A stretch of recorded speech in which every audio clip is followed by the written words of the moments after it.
नमस्कार मंडळी. मालिकेच्या आजच्या भागामध्ये आपल्याला पाहायला मिळणार आहे की प्रिया आता स्वतःच्याच अडचणीत अडकलेली आहे.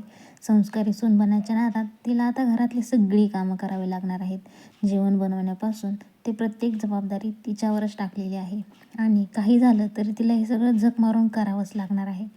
सायली तिला सतत आठवण करून देत असते की वेळेवर जेवण तयार झालं पाहिजे, नाहीतर पूर्णा आजी आणि अस्मिता उपाशीच राहतील. अर्जुनसुद्धा कामावर निघताना सांगतो की निदान संध्याकाळी तरी जेवण मिळायला हवं. प्रिया सगळं ऐकून मान हलवते, पण मनात मात्र वेगळेच विचार सुरू असतात. दरम्यान कल्पना सतत स्वयंपाकघरात बसून प्रियाचं निरीक्षण करत असते. इकडे प्रिया काम करत असताना तिच्या मनात अनेक शंका निर्माण होतात. अर्जुन कामावर गेला असेल तर सायली त्याच्यासोबत का गेली असेल? दुसरीकडे अर्जुन आणि सायली महिपतच्या घराजवळ पोहोचलेले दिसतात. लोकेशन तपासल्यावर त्यांना लक्षात येतं की नागराज आणि सुमनच्या फोनचं लोकेशन इथेच दाखवत आहे. काहीतरी गडबड नक्कीच आहे हे दोघांनाही समजतं. तेवढ्यात चैतन्य तिथे येतो आणि कोर्टात परवानगी मिळाल्याचं सांगतो. अर्जुन सायलीला एकटीला आत जायला नकार देतो. मागच्या अनुभवामुळे तो खूपच सावध असतो. चैतन्य थोड्या मिश्किलपणे अर्जुनलाच आत यावं लागेल असं सांगतो, कारण एक लेटर थेट अर्जुन नावाचं असतं. तिघेही आत शोध सुरू करतात.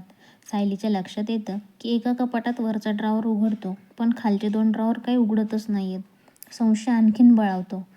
तपास केल्यावर आत लपवलेली एक पेटी सापडते आणि त्यात महत्त्वाची फाईल असते. त्या फाईलमध्ये डेड बॉडी मिळालेल्या दिवशीची पूर्ण नोंद असते. खोट्या साक्षी आणि पेमेंट टू NK असा उल्लेख केलेला असतो. सायली लगेच ओळखते की NK म्हणजे नागराज किल्लेदार. अखेर खऱ्या सूत्रधाराकडे जाणारा पुरावा सापडलेला असतो. वेळ कमी असल्यामुळे पोलीस थोडा एक्सटेन्शन मागवतात आणि शोध सुरूच ठेवतात. इकडे घरात सुमन प्रतिमासोबत शांतपणे वागत असते, पण बाहेर नागराज उभा असल्याचं तिच्या लक्षात येतं. संशय येऊ नये म्हणून सुमन मुद्दाम गोंधळ घालते, प्रतिमावर ओरडते, अगदी हल्ला देखील करते. रविराज येऊन तिला कसंबसं शांत करतात, पण तिची अवस्था पाहून डॉक्टरला दाखवण्याचा निर्णय ते घेतात. सायली आणि अर्जुन डॉक्टर श्रद्धाच्या क्लिनिकमध्ये जातात, पण त्या उपलब्ध नसतात. मात्र त्यांच्या अंडर डॉक्टर असणारे मदतीला तयार होतात. सुमनची केस ऐकून त्या तपासासाठी तयार होतात.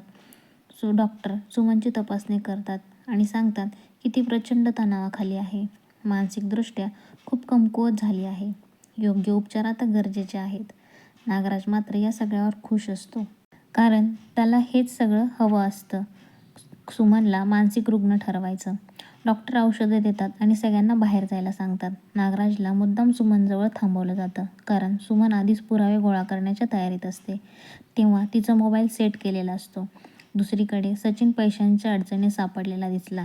साक्षी त्याला मदत करू शकत नाही, तर मग अखेर सचिन आता अस्मिताकडे जाण्याचा निर्णय घेतोय. भागाच्या शेवटी नागराज खूप आनंदात असतो, कारण त्याला वाटतं की आता सगळं आपल्या बाजूने चाललं आहे. पण खरी खेळी तर अजून बाकी आहे. तर आजचा भाग इथेच संपतो मित्रांनो. आपण भेटूया पुढच्या भागामध्ये.